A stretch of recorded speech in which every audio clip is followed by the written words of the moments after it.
Welcome back to No One Told Us, the podcast that tells the truth about parenting and talks about all the stuff you wish you knew before having kids. I'm your host, Rachael Shepard-Ohta, and today I am so happy to have my friend Natalie Brunswick, a psychotherapist, occupational therapist, parenting educator, and mental health advocate, plus mom of 2 exceptional little boys. Natalie, like so many of us, came into parenthood with an idea of what it would all look like, and spoiler alert, it looked nothing like that at all. And so the Highly Sensitive Family was born. Natalie runs the Highly Sensitive Family as well as an online membership called Raising Us, where she educates parents and helps us better understand our experiences, stories, nervous systems, and relationships. Thank you so much for being here, my friend. I've missed you since we were together in Nashville a couple weeks ago. How are you doing? I'm well. Thank you for having me. Did you pull that from my website? That was like, so you didn't even ask me for my bio, but that sounded great.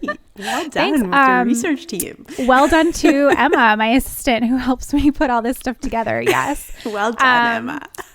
Yeah, she was like, I can come up with some questions for you. And I said, me and Natalie have talked about this kind of stuff so many times, I can probably wing it. But I do have a list of some things we could cover. The first thing I really want to hear, though, for those who are new to you or new to your page, the Highly Sensitive Family, is what was your inspiration? Because I think for many of us who kind of joined this online space to educate moms, to create community, we had an experience ourselves in our own motherhood. So I'd love to hear kind of the inspiration behind your page and why you kind of chose this crazy world of online business, as we were just discussing before we hit record. So as Rachel knows, before I started the Highly Sensitive Family account, I had another account. And so I am a therapist. I became a mother to a very colicky, hard to soothe baby who never slept and was tongue-tied and had reflux and really had this very traumatic, I didn't realize it when I was in it, but in hindsight, I actually ended up getting a PTSD, postpartum PTSD diagnosis about a year and a half postpartum, but had this very traumatic entryway into motherhood, which, being a therapist and someone who is trained in all of this stuff, or so I thought, but also having been someone who had been on my own healing journey since my early 20s. So 15 years of healing and being in therapy and then working as a therapist and learning about all of this stuff. I was totally just like everyone where you have a parenting journey that does not look like everyone else's. I was like totally thrown off by it. And it took me a while to find my footing. And a lot of it, like so many of us and so much of the work that you do, it was around sleep. And I had this baby who didn't sleep, cried all the time, needed to be held, couldn't get put down for naps, would wake up the minute you tried to lower him into a crib. And I know you know this story well. And so much of your audience relates to this story of just being so miserable in that place of trying to follow the sleep culture, sleep training culture rules of drowsy but awake. And my husband are like, what the heck is drowsy but awake? And this is not something we are experiencing. Are there babies that do this? And for those first 3 months, I was really trying. I would try to get him down, and I was so distressed over the fact that I would have to keep pushing him in the stroller, because if I stopped moving the stroller, he would wake up. And I would walk, I remember walking by other moms sitting at the coffee shop with their babies asleep in the stroller, whereas I had to keep circling and circling, or else my 3-month-old would wake up screaming. And that was after I got him into the stroller, because for the first 2 months he would scream in the stroller. But once I put him into the upright seat instead of the bassinet, which he was too young to be in, but I patted him with blankets around his head, he was fine. And I was so, I think we can laugh about these experiences in hindsight, but when you're in them, God, it was horrible. Mm-hmm. And you're catching me on an emotional day. But when I think back to that mom that I was, who even though I had all this training, I was in it and I couldn't see the forest for the trees. I couldn't see my way out. And it was so hard. And I think a piece for me is, in the midst of that, I went to see a perinatal psychiatrist, who I knew enough to know I wasn't okay. And I went to see her and she was like, you seem fine. Just try to get more sleep. And I was like, like, I knew I wasn't fine, but she was like, you seem fine. So I'm like, okay, of course I'm fine. And I wasn't okay. I was really not okay. And so I think as I started going on my journey with my son in my own little world, around the 4-month mark, I really gave up on a lot of the sleep training stuff. We never actually tried to, we did try it one time when he was 4 months. We let him cry for 8 minutes and then he screamed for 45 minutes and we were like, oh, never again. And at that point I kind of gave up. I started letting him contact nap on me without trying to roll him off. I started just going for those walks and letting him sleep in the stroller without trying to get him into the crib. And, once I started to ease into that, just on my own, because the Instagram didn't exist back then, as you remember. This is 6 years ago, in the same way that it does now with all of these alternative sleep accounts. So I just had to really tune in to my instincts, but also my training started to come up. I started to get to this place where I was like, Natalie, you know what's happening. You know why he's not sleeping. You work in trauma. You work with the nervous system. You know why he's not sleeping. You know why he's having such a hard time settling. He has a nervous system that is much more easily dysregulated and much more easily triggered by the world around him. And, I work as a psychotherapist, but I also have a background as an OT. And so I know about the sensory world. I know that the loud noises are more likely to wake him up than another baby who can sleep in the coffee shop with mom sitting and having a wonderful time while that baby sleeps through the noise, whereas a more sensitive baby is going to get woken up and needs you to keep moving. And so I really got to this place where, one, as I'm sure you relate, a lot of anger kind of bubbled up around I can't believe I was told that babies are supposed to sleep. And I allowed that to completely take over so much of my early relationship with him, as opposed to allowing myself to just give in to his needs. And that eventually turned into, a real desire to help parents. Cause I was like, I am trained in this. Most people aren't. And if me, with all my training, can still get pulled in to these unrealistic expectations around how our children should be, without acknowledging that all children are different and all children have different nervous systems, and some kids are highly sensitive and some kids are neurodivergent and some kids are autistic and some kids, we know that neurodivergent brains sleep differently. They have a harder time with sleep. So why do we continue to propagate this lie that all children should be doing X by X time? So it was really this, as all activism starts, right? There's so many moms, and I love seeing every time I see a new mom page. It's always, there are some dads, but it's mostly a lot of moms, pop up on Instagram. It's it's activism, right? We had this experience and we don't want other people to have to go through it, right? We want to help. And it's always I love seeing all the wonderful parents online who are now working to try to help other parents. But at first, I actually just started on Instagram with a perinatal mental health page because I didn't really know anything about the online world. I just was a therapist. So I'm like, okay, I'm going to share some of this stuff on my therapy account. And I started sharing on a therapy account, which Rachael and I have been connected long enough for her to remember. And Motherhood map. I remember there was a post about highly sensitive kids. I made a post about highly sensitive babies, and my oldest must have been 1.5 years. So we were still fresh, just outside of that baby time. And I was just posting to try to get therapy clients. I just started a perinatal practice. I'd left I was working in a neurology clinic, doing a lot of trauma work. I worked with concussion patients with clients with chronic pain, and was again, became a mom, had bad postpartum depression, trauma, wanted to help other moms. But I kept getting messages from people who lived all over the world, and I can't do therapy unless you live in the province where I'm regulated. And then I had that one post. I actually had made 2 posts, but the first one kind of went viral for me at the time because I had a really little account, and it was about highly sensitive babies. And I was like, okay, I really think I need to talk about this. And I really wanted to talk about it because I wanted to talk about my experience. And as a therapist, I'm giving you a long answer here. As a therapist, you can't really share so much, right? We kind of have like rules around like how much of yourself you're allowed to share.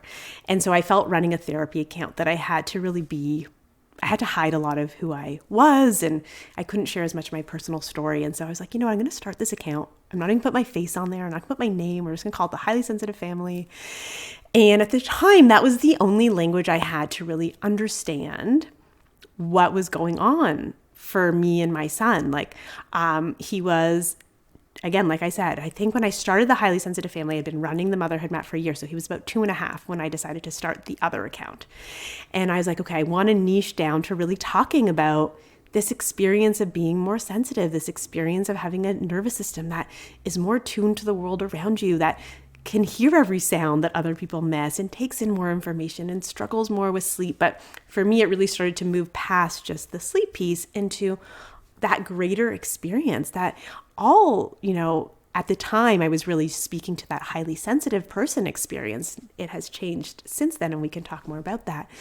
But that was language that I found. Being highly sensitive is not language I learned about in grad school, but it was language that I found, I think, through Tracy Cassell's evolutionary parenting blog, which again, at the time, 6 years ago, that was like one of the only sleep alternative resources out there. And I remember finding her blog and being like, okay, highly sensitive person. So I started learning about being a highly sensitive person. And then, so I started the account and I started sharing about being a highly sensitive person and the way I understood it to interact with trauma and the way it can interact with the world around us, and both as babies and children, but also for parents.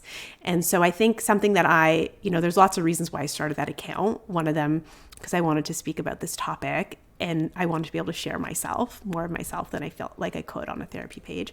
I wanted to be able to speak to trauma and the piece that, I felt as someone who experienced some childhood trauma of my own.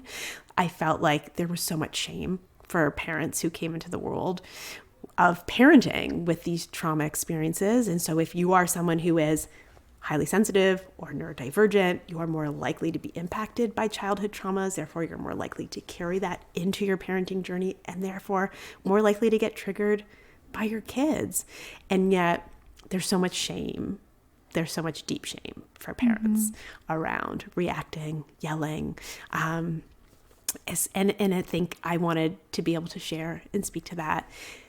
And I also wanted a place where I could speak to the holistic experience. Because as you know, on Instagram, there's lots of accounts that are like either for kids or just for parents. And I didn't feel like there was a lot that spoke to that experience of the whole family, because when you are a more sensitive family, you are all triggering one another. It's so important that we understand, we can help our child and understand our child, but if we're not doing our own inner work at the same time, it doesn't matter.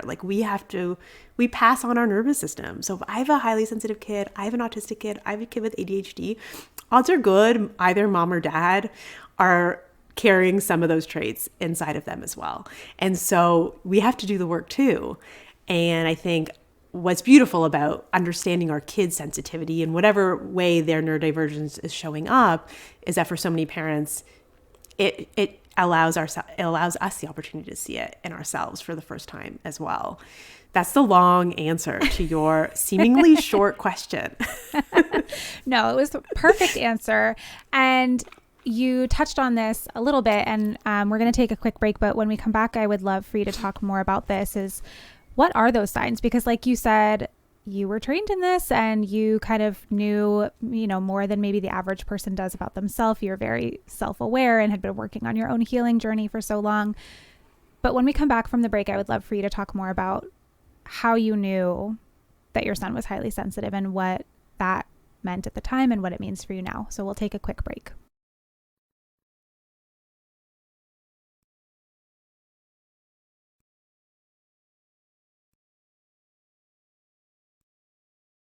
Okay, we're back, and you were talking before about sleep mostly, but it's not just sleep. So when we're talking about someone who is more highly sensitive or who just has a more sensitive nervous system, who's just wired differently, who might be neurodivergent, what are some of those first signs that parents might be able to notice? So it's the, baby wakes up the second you stop moving, or right when you put them down, or they're very sensitive to noises. What are the other things that parents can kind of look for?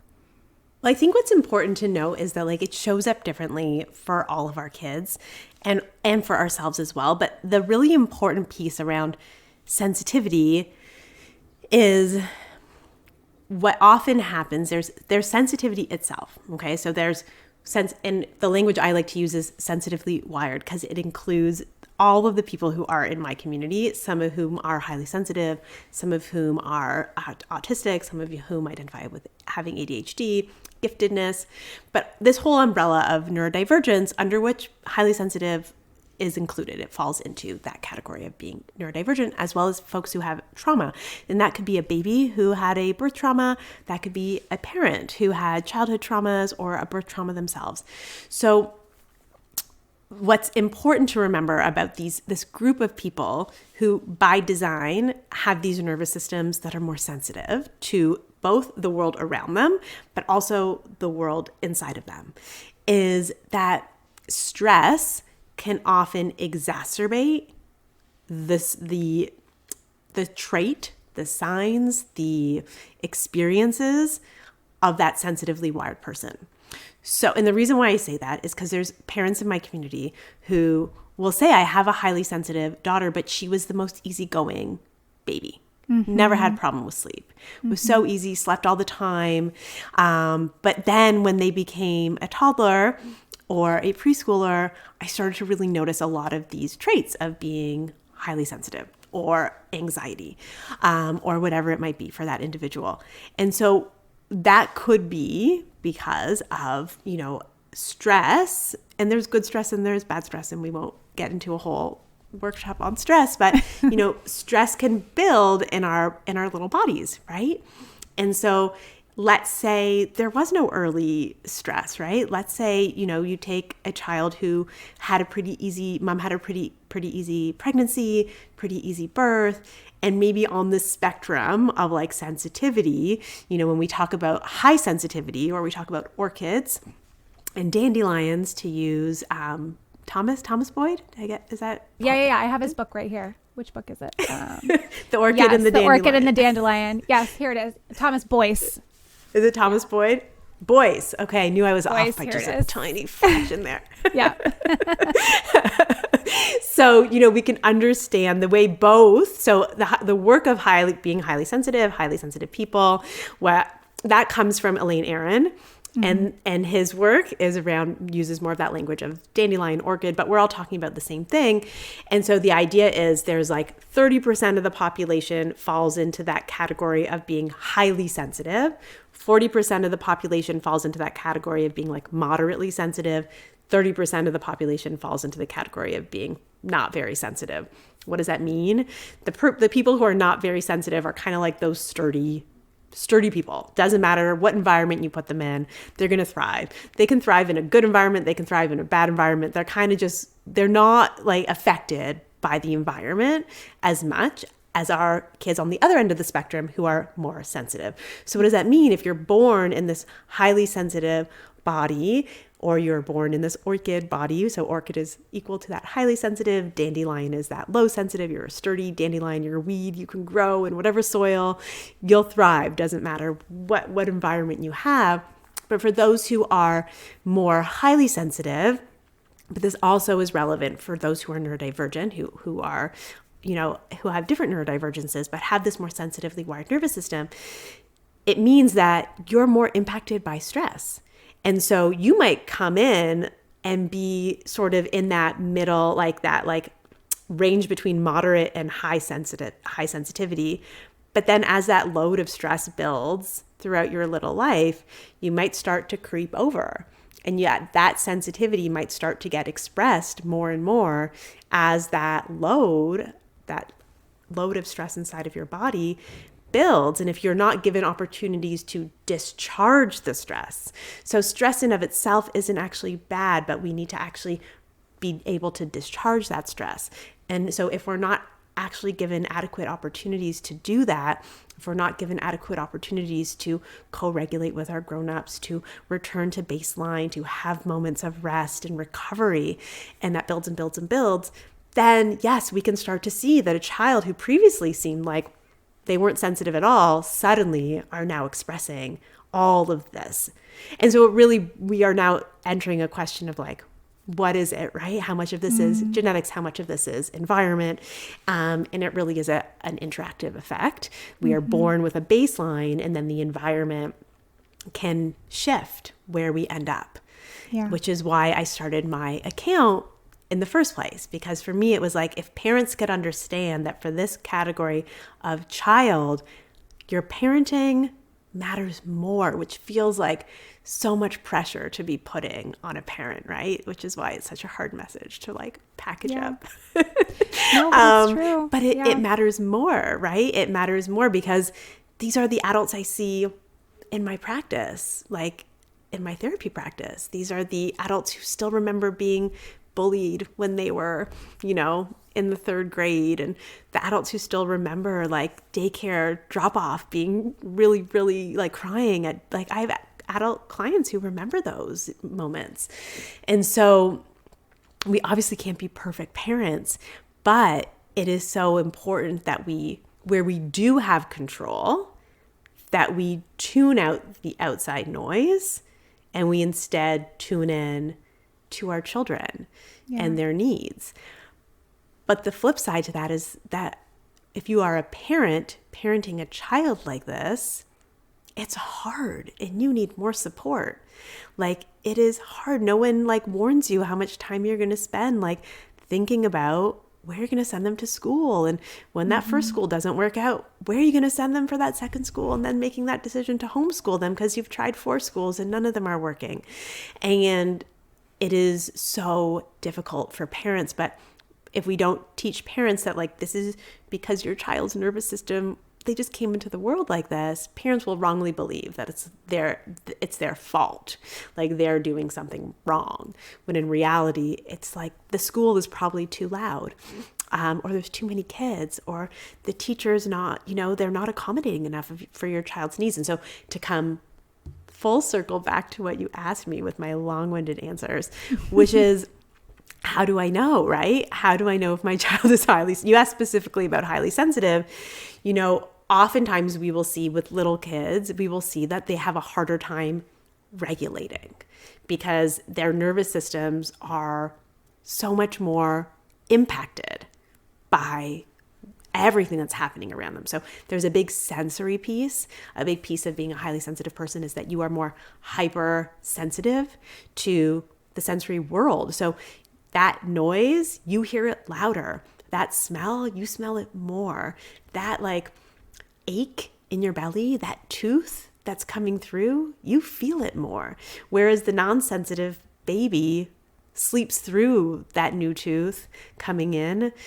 The highly sensitive baby is up for like 2 months every single night until the tooth finally pops through, not because they're trying to give you a hard time, but because they actually feel it so much more. And what's happening inside of the nervous system is that the nervous system is detecting that feeling as a threat.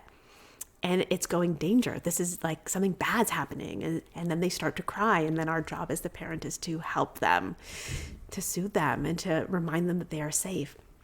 The same thing for the sensory world once our kids go out into school, right? Or they're going to birthday parties or extracurricular activities as they get older. And like the sensory overwhelm of the world around them can be really overstimulating.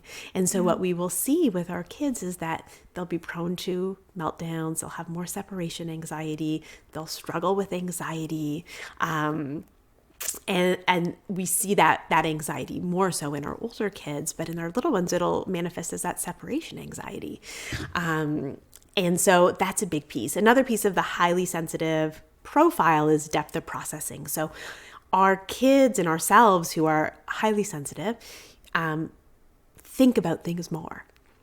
they are constantly processing. So we have all the sensory information that we now know they take more of in. And what are they then doing with that information? It's not just coming in and it disappears. They're now thinking about it. They're going, okay, is this a safe smell? Is this an unsafe smell? Is that something I saw before? Is that a stranger? Is that stranger going to take me away from mommy? Whereas like the average child is not processing that information as deeply and for as long. And so as anyone who has a sensitive kid, you know, like your kid comes back like a week later and they're still thinking about the thing that happened a week ago because they like process it very deeply. Same as us as adults. Like, you know, we create Instagram accounts and run them for 4 years talking about a subject that we've learned about in depth. So, you know, sensitive people like to really go deep. Yeah. We like to go deep in conversations. We like to go deep in the things that we learn about. And we do this naturally. Like we can't not do it. It's a part of who we are. And so that's a big one. And the other piece is the emotion piece. So they feel the emotions of others more. And we know that they have more mirror neurons, not more mirror neurons, but more active mirror neurons. So a mirror neuron is basically the thing that lights up in your brain. So if you start crying right now on screen in front of me, my mirror neurons for sadness will light up and I'll feel that. Like I will feel that more than the person next to me whose mirror neurons are not as sensitive. And so think about that for a child, right? Who is picking up on all the emotions of people around them, picking up on the emotions of mom and dad, picking up on the emotions of people at school. So that's a big one. And so they tend to have a bigger range of emotions. They feel highs a lot higher, feel lows a lot lower. And so those are kind of like the defining characteristics, if you will, of like the highly sensitive person profile.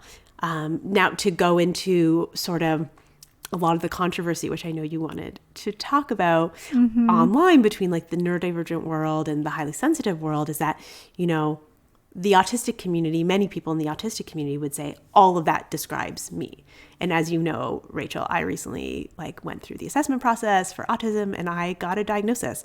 So, you know, and that's very recent, but you know, the autistic community will say that like all of these traits, and especially much more so for women than for men, this profile of being a highly sensitive person, many autistic people will say that defines them as well.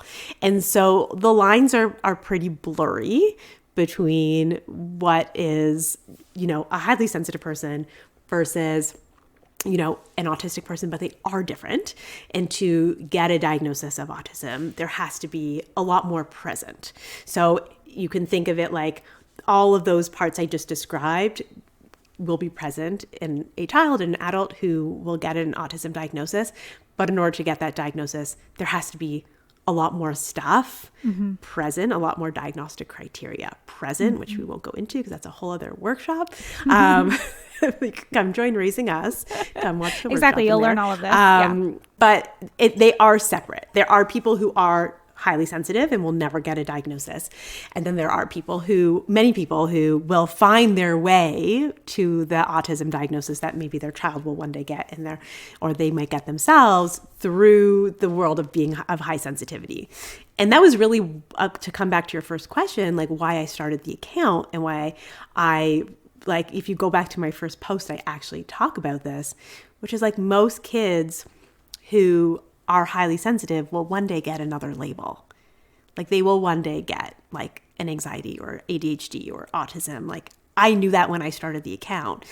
But for parents who have kids who are too young to get diagnosed, who will never get a diagnosis because they don't meet enough criteria, like it's so important that we also have spaces for them to talk about what they're experiencing, because you can show me a highly sensitive kid and an autistic kid, and sometimes on the surface they might be presenting very similar and have similar levels of dysregulation and similar levels of difficulties in school. And sometimes the highly sensitive kid is actually having more trouble in school than the autistic kid. And so I just want to name that it's not always a clear path and a clear line to, you know, being able to, Yeah. And just speaking from someone who has worked with autistic children for the better part of my adult life, like a lot of what we look at in schools too is like, how much is this impacting, and how does this impact your functioning in school and in social settings and at home? And a lot of times that's kind of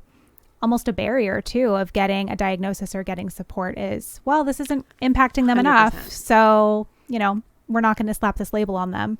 But I'm really glad you addressed that. And I was also thinking about this when you were talking about how people often ask you if sensitivity can change throughout life, and, oh, they were an easy baby, but now they seem sensitive. And what I actually hear a lot of is the opposite. Parents will say, oh, I think they were really highly sensitive as a baby, but they're really not so much anymore. And, we both had kind of similar stuff with our first babies with, colic and reflux and tongue tie and hard to soothe and all of that stuff. So I guess my question is, like, how does a parent know what's just maybe biological factors that babies will just grow out of sometimes, and when is it a sign that it is a more highly sensitive or sensitively wired nervous system, and how come some kids seem to grow out of it and other kids don't? What do you have to say about that?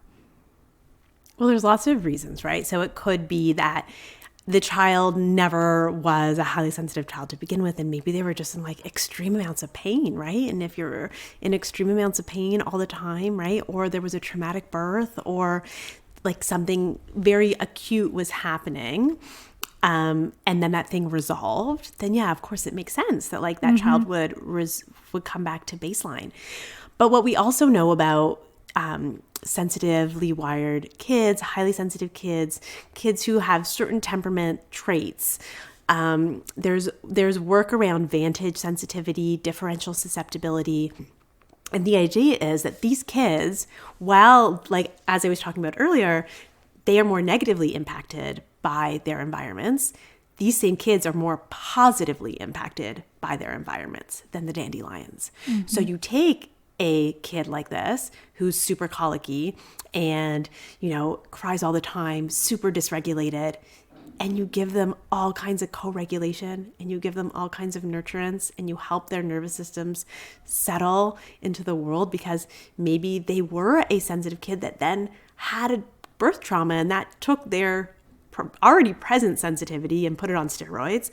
And so now we are giving them all of this nurturance, all of this co-regulation, allowing our nervous systems to teach their nervous systems how to feel safe in the world. That's really what's happening for these really colicky, distressed, hard to soothe babies, is that they have nervous systems that are really struggling to feel safe in the world, and they need so much of us, right? That's what parents will say, right? They needed me all the time, needed to be attached to me all the time, needed to be bounced and rocked all the time. Mm-hmm. All of that is soothing activities for our babies. But if we give that to them, if we nurture them, we are actually rewiring their brains to be able to one day regulate well on their own. So yes, that is the goal, right? And I think that is, again, why I started my account and why the sleep industry is an industry that I find so problematic with it, the way it gives these blanket recommendations to just sleep train, is that if you do have a child like this, that child actually is going to need more holding.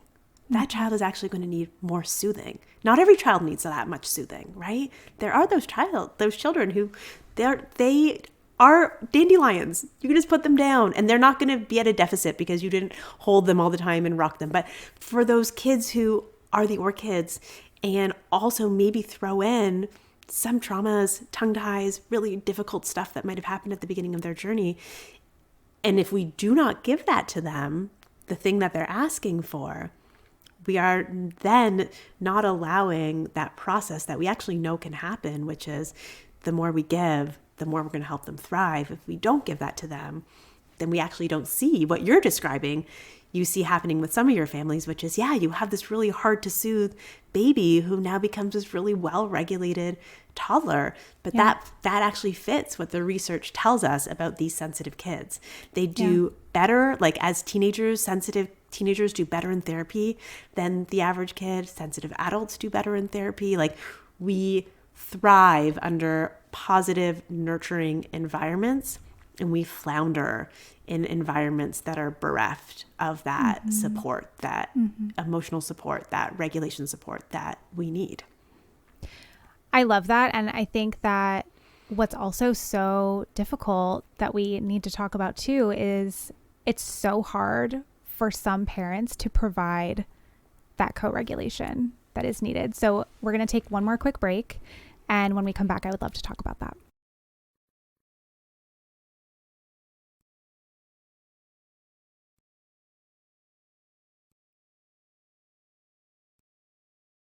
Okay, we're back. And right before the break, we kind of discussed, how these sensitive kids really need that very nurturing, sensitive caregiving. And they need a lot. They need a lot of co-regulation. They need a lot of holding, bouncing, contact napping, co-sleeping, whatever it is. They just need so much of us. And for the average parent, that's hard, right? Like you're sleep deprived, you're new to this whole thing, you have no idea what you're doing. It's really hard. But then there are those parents that are also sensitively wired and that also struggle with regulating themselves and with sensory input. And now there's a baby screaming and touching you all the time. That's a lot. So I would love to kind of speak to the highly sensitive parents or the neurodivergent parents that are listening. What can you tell them about doing this work and helping your baby co-regulate when you're finding it so hard to keep your own self-regulated? We could do a whole other episode on this. I know. But I think,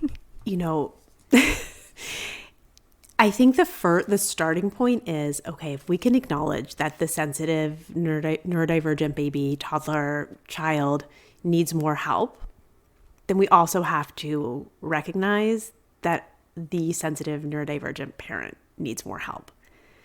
And you need more help. You need more breaks. You need more support.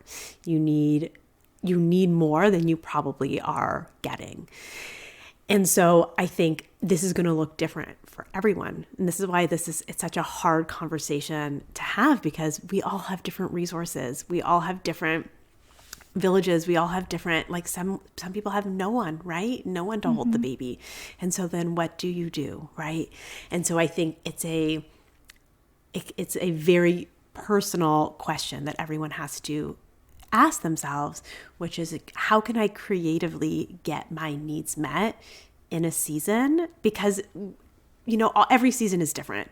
But I think if you have that kind of a baby that doesn't sleep and is really challenging, that year postpartum is always going to be just a hard season. And I think for sensitive and neurodivergent parents, that season is so hard because you're touched out and there is so much that's being asked of you. And I know like breastfeeding for me was just like torture. Like I actually saw a reel that a mother posted the other day talking about how as a neurodivergent mom, like breastfeeding was like the sensory experience of breastfeeding was a nightmare. And I was like, yeah. And I did it for a year and a half. And I like, can't believe like I did it for a year and a half of my second. But I think a big piece is like,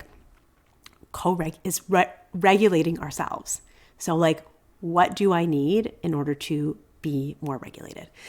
And so the question is, do I need therapy, right? Like, did I have a birth trauma? Do I need to do some actual trauma therapy work?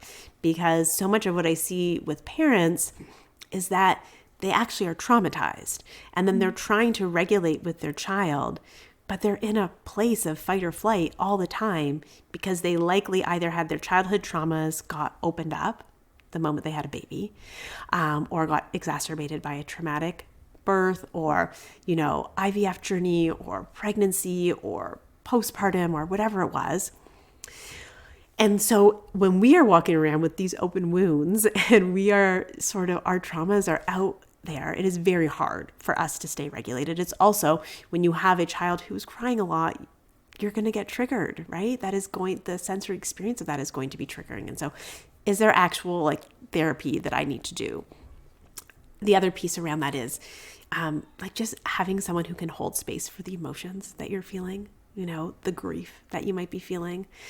I think so much of what the parents in my community experience is grief. Like, this is not what I thought this was going to look like. And I think first parents like often experience that in that newborn phase where it's like, this was what this is not what I was promised. This is not what I thought this was going to look like. But then that really does continue through that journey of, you know, your kid is the only one screaming at drop off 2 months into school while every other child has figured out how to go in. And, you know, your child is the 10-year-old who is refusing to play on the baseball team. And how do I, you know, figure out? So there's grief that follows parents into this journey of things just being harder than they ever imagined it would be, and grief around maybe the ways that we're showing up. Like, I'm not showing up as the parent I thought I was going to be. You know, I'm an angrier mom than I thought I was going to be. I cry in front of my child. Like, that's something I hear from parents all the time. Like, I'm crying in front of my child. Like, I feel so bad. I'm like, it's going to like negatively impact them. And so, you know, what is the grief that we need to sit with? And then the other piece is that sensory piece, right? And so like, and this really comes back to the stress plus sensitivity. Okay. So it's like, the more stress we have in our lives, the more our sensitivities will be exacerbated, the more that sensory experience will be harder for us. And so it really is this interactive effect. But do I need to get earplugs, right? Do I need to buy those? I don't know. Has anyone still got those loop earplugs? I remember they sent me a pair. My children lost them and I never actually marketed them for them. They sent me a free sample, but, you know, can I put in some noise canceling earbuds, or, you know, just put in my AirPods, or listen to music while my kids are, you know, screaming in the next room? Or do I need to go take a break and go, you know, close the door in the bathroom for a minute? Do I need to get us all outside in like the fresh air and move our bodies? Do I need to put some music on and start dancing? Do I need to be around another safe adult? So we talk so much about co-regulating with our babies, them borrowing our nervous systems to calm down, that we forget that as adults, we do this too. So, you know, is there another adult that I can co-regulate with? I know I used to just get out of the house and go talk to my barista at the coffee shop, who was like a 26-year-old, and like she was like totally chilled, had no stress in her life at the moment. And like nice. It was so, yeah, it was like she was always so soothing and calming. And like, you know, can you get out and go talk to the, you know, checkout person at the grocery store? Is there a friend you can call? Is there a family member that you can just call in those moments where you're feeling dysregulated? Is there a podcast host like Rachael that has a soothing voice that you want to just listen to their podcast, and you know that when you listen to them, you feel soothed? Likewise, like, are there things I cannot do, right? Like, I know there are people I can't listen to. There are certain podcast hosts that when my nervous system is especially activated, like deep male voices, which we know research has shown that like those deep male voices are actually very alarming to our nervous systems, but also high pitched, like people who talk really fast. I can't listen to them either. So, you know, who in the people in your lives, right? Like maybe your partner's really stressed and you need to say like, I can't talk to you right now. Like, I'm with the kids and you're having a hard time at work, but I need you to call your mother instead of calling me. Like, and so like we need to really be able to advocate for ourselves and decrease the stress that we have control over, because there is so much stress in our lives as parents we do not have control over. I cannot control whether or not my child's going to have a meltdown today. I can't. Like, I think we get so fixated on that as parents, and so much of the parenting world has monetized that around download my tantrum script so that your child doesn't have the tantrum.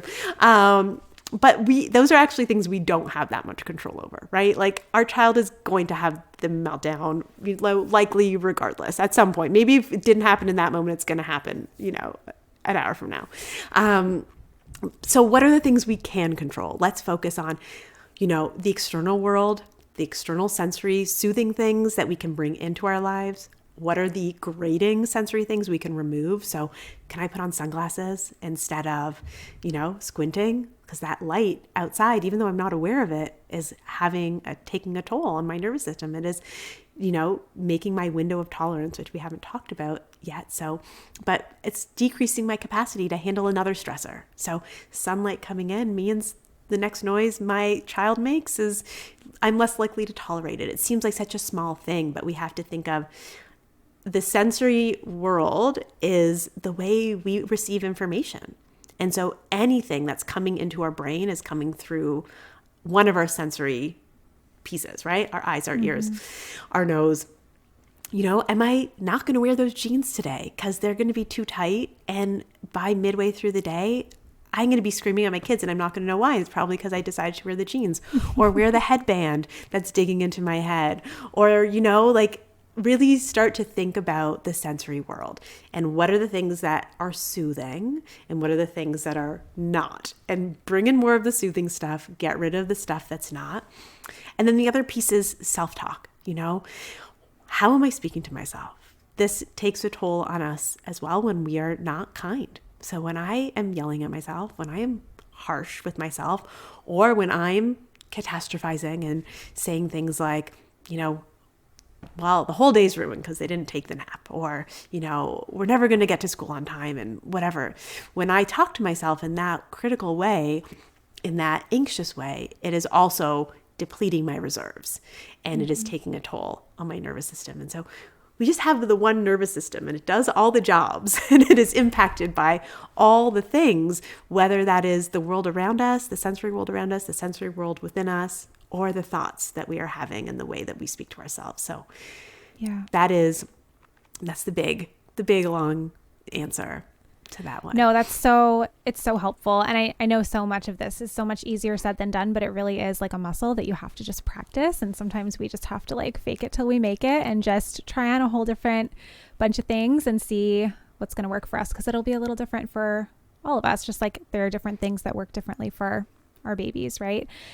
We are running out of time, but you're just such a wealth of knowledge and I could listen to you talk all day. So the other thing that I kind of wanted to talk about, but now I think maybe we should just do another episode because I think we could talk about this for a whole hour, is this idea of, having a really traumatic or really difficult postpartum journey, having a sensitive child or a neurodivergent child. And then, that grief piece of I thought I wanted a big family. I thought I wanted at least one or two more kids. Now I'm not so sure. And this is something that I hear all the time. And I know you do too. And you built a whole course around this idea because you were getting this question so many times, is I would love another baby, but what if it's the same? What if it's harder?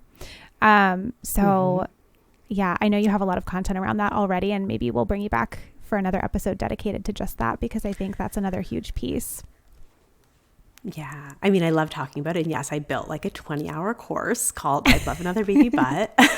So you can come take iLab. It is currently running live. It's in its second iteration. It is such a beautiful course. And it is something that, it was one of those things where I was so deep in it. And my husband and I, it took us a long time to get to a place where we could even contemplate doing it again. And I did a lot of prep. I really wanted to try again. When I got to that place where I was okay, I really do want a second. And so much of the course and so much of what we need to think about when we're thinking about having another baby is this idea, right? The idea I had around how many children I thought I'd have, what my family would look like. That's really where the struggle comes in, right? We come in with these ideas. Some people come in and they think they're I was only ever going to have one. Mm-hmm. And so it's not a struggle for them, right? They never imagined that they'd have more, but it's for the people who imagine they would have more. And then suddenly it is so difficult and so traumatic, and you have postpartum depression, or your relationship with your partner is so on the rocks, and so many things, right? There's so many reasons. You had a birth trauma, you had a hard time conceiving, you had miscarriages, infant loss, there's so many reasons.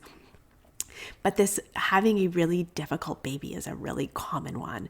This baby who needs so much more of us that we were just not prepared for. And then oftentimes the way we kind of end up struggling as a result, and then show up in the ways that we maybe didn't think we would. And so there's so much to unpack around these ideas, the expectations that we have, and unpacking how much of this is a fear is it like really truly like a fear that's rooted in trauma? And I knew that was what it was for me. I knew I really did want a second, but I was just really afraid that it was going to be like awful, like, and I wouldn't be able to handle it. Or is it more of a worry? So not quite rooted in trauma, but more of like this worry of like, I'm worried, like it's more of this regret. I'm worried I'm going to make the wrong decision. And it's less in that world of like trauma based. I really want another one, but I'm terrified I'm going to be a bad mom to my first child, or I'm terrified all these bad things are going to happen. And so there's a lot of unpacking to do around societal expectations. Did I think my idea of having more, did that come from my own wants, or is that because the society told me that I should have more than one? Maybe I'd be happy with one. And so there's so much work, there's so much unpacking, and we do all of that in the course. But I can honestly say like now for me, I'm like, I would love a third, but I truly don't think I could do it. And what's so interesting is that what we talk about in iLab in the course is like, it really is this balancing act of like your want against your not wants, right? So like for me, the first time I wanted a second more than I was afraid of the things that could go wrong. Like my desire to have another baby was stronger.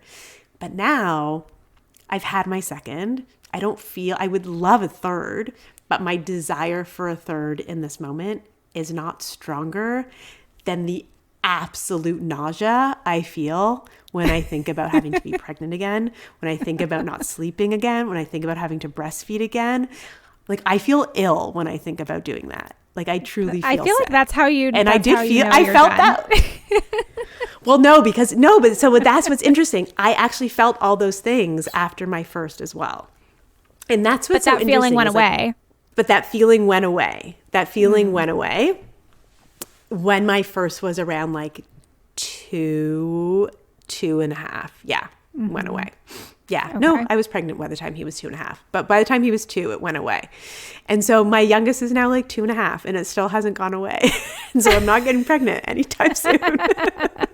But that's really what it is, right? It's like, is my desire for another one strong enough? And if it is, if I really do have that yearning, then what do I have to do? Right? What supports do I need to put in place? You know, like I booked my tongue tie clinic appointment while I was pregnant. I got like everything. Like I was like, I booked my postpartum therapist before. Like I didn't need her. I was totally fine, but I booked all that stuff while I was pregnant. I planned. So like, how do you plan? If that's what you really want, how do you plan and set yourself up for success? And if the decision is my fears outweigh the yearning, then how do I sit with the grief of not having more when I really thought I would? And that's where I'm in that. Whereas like I would love, like I wish I could, but I don't think, like I can't. But I always joke, I'm like, if I like accidentally, like maybe in like 5 years when I get that like whoopsie, like I'm like 43 and like I didn't think I'd get pregnant, but we accidentally get pregnant. Like that might be the only way it happens, but there's no intentional getting pregnant on my end. That would be the best. Right now. Yeah. And so there's grief there, right? There's grief. And I think we have to make sure that when we are sitting in that grief that comes up for us as parents, and again, it comes up in so many different ways, that we keep it to the grief and we don't go to that place of, there's something wrong with me. Like I'm broken. Because how easy is it? And I hear this from parents all the time. It's so easy to go to that place of like, I wish I wasn't so sensitive. I wish I wasn't neurodivergent. I wish I didn't have these sensory, like, maybe I shouldn't have never had children. I'm not built for this. Like, I wish I could handle it. I wish I was better at this. Yeah. And it's so easy to go to that place, and we can't, like, we have to feel the feelings of the grief, but not make it more than that. Like you are still like, I'm an amazing mom. Like I'm like such an incredible mom. And so the grief doesn't have to become more than what it is, which is the sadness for the yearning that things, you know, are different than what we imagined. But different doesn't mean worse. It's just different. Yeah, right. What is something that you wish somebody had told you before you had kids? Oh, good Lord. that I would cry on public podcast episodes. If you like, I think I cry through like a third of the iLab videos. I cry so much in public these days. It's okay. What do I wish? I mean, I think I just wish that there had been someone to tell me how much of my own traumas would come up. Like, I was so cocky. Like, I was like, I'm good. Like, I haven't struggled with depression in like a decade. Like, I'm not going to have postpartum depression. Like, I'm totally fine. Like, I'm a therapist. I got this. Like, I wish someone had actually sat me down and given me like, this is what this is potentially going to look like. These might be the things that are going to be triggering and activating for you. This might be the way that your traumas and your childhood stuff is going to show up. Here's what you can do to make sure you don't start drowning in it. And Do you know I what? wish I had that. That is the number one answer. I ask that question of everybody that comes on the podcast, and that's what everybody says, is that I wish I knew how much parenting would bring up my own stuff and how much about it is about me and has nothing to do even with my kid. Yeah, I think that's such a common experience. Natalie, as you know, I could talk to you all day. And I am so glad that we finally made this work, because I know this episode will help so many people. But again, we've really like only scratched the surface of your knowledge and what you talk about. So where can people find you and connect with you if they want to hear more about what you talked about today? So at the moment, although, as Rachel knows, we've talked about changing my account name. So hope Rachel will update show notes. I will. If and when it changes in the future. But for now, my Instagram account is called @HighlySensitiveFamily. If you are looking to do like an introduction to any of the parenting healing work, I have a wonderful masterclass. It's called the Reparenting Masterclass, where we go in depth into all of these topics around healing our own wounds as parents and triggers and all of that stuff. I have the Raising Us membership community, which is a massive deep dive into all of these topics around what is a highly sensitive person, the window of tolerance, trauma, stress, grief, neurodivergence, autism, giftedness, all of that stuff. You can find everything that we talked about and more inside of the membership. And then I have the I'd Love Another Baby But course, which is a course for parents who are trying to navigate this big question of, am I going to have another baby? Perfect. Thank you so much. Have a great rest of your day. And I'm sure I'll talk to you later / tomorrow. Yeah, I'll talk to you soon. Thank you for having me.